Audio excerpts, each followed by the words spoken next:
દોસ્તો, આ મંદિર મચ્છુ ડેમ મોરબીમાં આવેલું છે.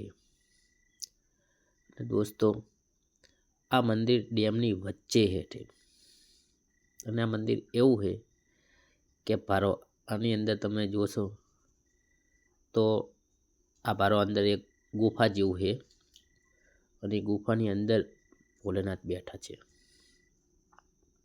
આ જુઓ, આ સ્વયં શિવ છે અને આ અહીંયા આગળના મહાત્મા હતા. પહેલા અહીંયા સેવા કરતા હતા અને પછી એમનું અવસાન થઈ ગયું. દોસ્તો, આ મંદિર એટલું સુંદર ને એટલું દિવ્ય છે કે અહીંયા એકવાર તો જવા જેવું છે. પણ અહીંયા આગળ જવા માટે આ ડેમની વચ્ચે છે ને, એટલે તમારે છે ને એક હોડિયાની મદદથી જવું પડશે.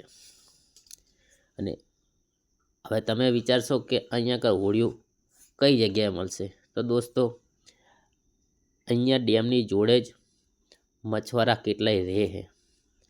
તો એમાં તમે 200 કે 250 રૂપિયા આલશો ને, એ હોડિયા એટલે તમને કિનારેથી તમને અહીંયા આગળ આ મંદિરે દર્શન કરવા માટે લઈ આવશે. અને દોસ્તો, આ એકવાર આ મંદિરે દર્શન કરવા જવાય એવું છે.